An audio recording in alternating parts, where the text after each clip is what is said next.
Hello and welcome back, everyone. We are talking about gate or gene key 29 today, transiting August 18th to the 23rd.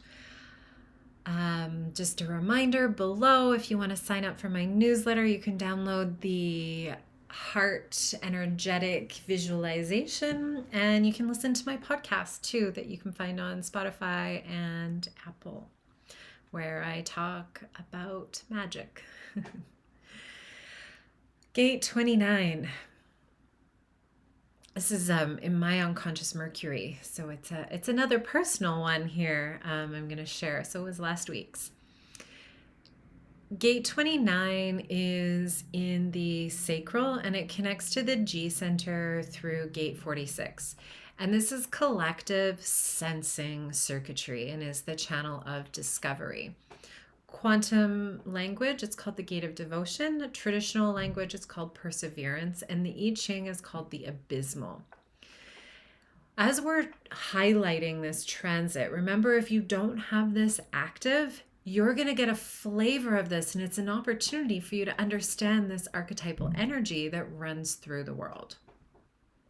This transit's highlighting you to discover what you need to commit to and devote yourself to, and to learn how to sustain yourself so you can sustain that devotion. It's also about learning how and what to say no to and what you need to say yes to when you want to say yes. And it's a devotion to embodying your spirit, being connected to that spirit self. On the shadow side of this, we see the shadow of overcommitment. This is when we commit to everything. This used to be me. I was the yes man. I said yes, yes, yes, yes, yes, all the time.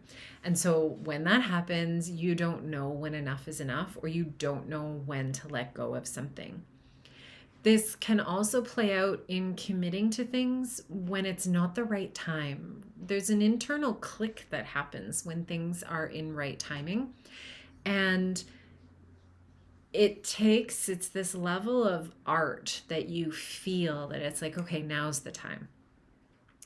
And this is also reminding us to not do something just because you can. It's about doing something because you want to. Just because you can doesn't mean you should. And on the full expression of this, we find the energy to respond to committing to the right thing. So, especially in human design, if you're sacral, you hear the sacral response. If you're splenic, you hear that. If you're emotional, you ride your emotional wave.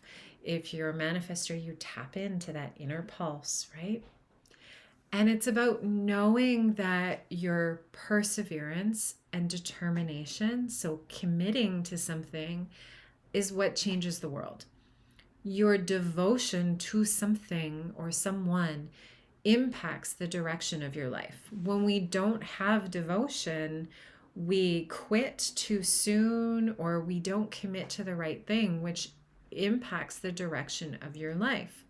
The shadow side of this in the gene key world is called half-heartedness. And this is where we lack trust in our feelings of desire.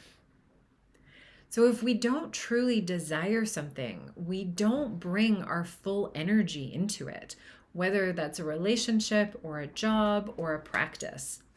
And you become a victim of fate rather than being an active participant in this great play that we're in. This energy of half-heartedness doesn't allow things to come to their natural endings and we quit too soon. Which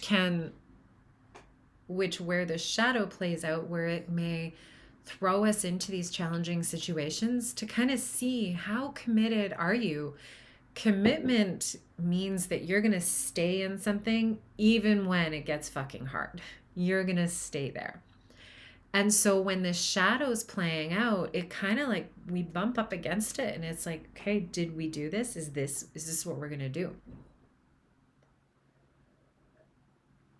And this shadow will also have you questioning, did I make the right decision? Is this the right thing for me?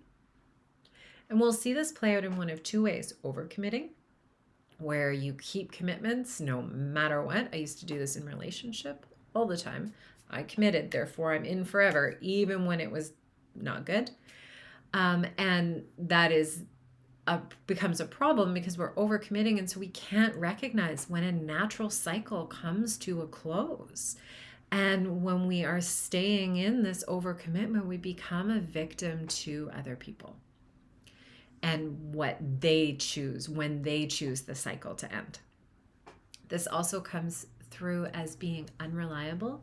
So where we say yes to something, but then withdraw that yes.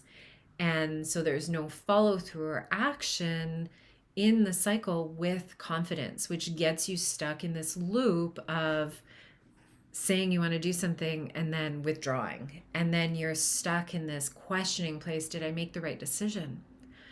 But the thing is, in order to get out of this shadow, to transmute the shadow, it's about committing to the right thing and knowing what to commit to, which sometimes we will only know through trial and error, through literally trying something and then in reflection, seeing if we were listening to our strategy or authority or intuition. When we're committed, it brings us luck. The key to success is commitment and luck.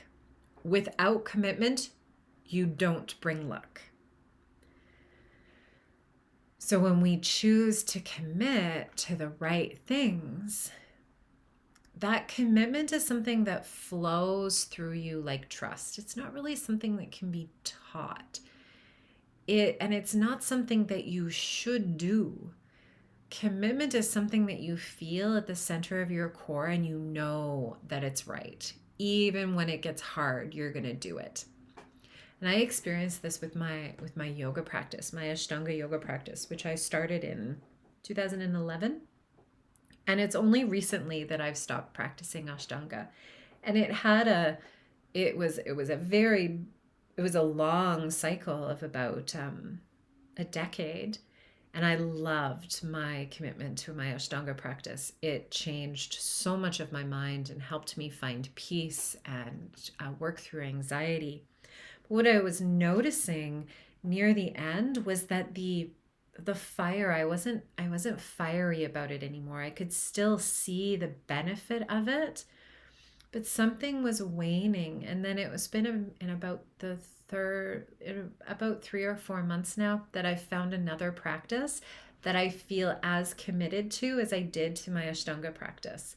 And it took me a while to know what that was. And so during that time, I would still go back to my Ashtanga practice as I was dabbling in other things, because I'm a 3-line, so I got to try lots of things. And it wasn't until I found this new practice that it's really sticking with me and it feels really good for my mind and my body. And so it was allowing that natural cycle to come to a close with my relationship with my yoga practice. And yoga is more than asana, right? Yoga is also meditation and breathing, which I still continue. And so I suppose you could say as well that the cycle has shifted, right? Out of asana, out of the physical postures, and more into the breath work and the controlling of the whirlpools of the mind, as they say in the Yoga Sutras. The Siddhi of Gene Key 29 is devotion. And this is a path of the heart and a path of self-surrender in devotion to others, being fully in service to others. It's this spontaneous surrender to a higher evolution of self, but also other. And it's this allowing it to take you where it wants to go. This is also directly connected to tantric energy, the energy that moves up our spine and down our spine. And Kundalini awakening often spontaneously occurs, where that tantric energy is pushed up from the root chakra up and through the tops of our crowns.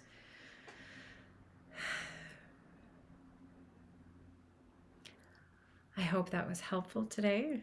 And I would love to hear what you think about Gene Key 29, Gate 29, and what your relationship is like to that of devotion or commitment. Thank you so much for being here. I truly appreciate it.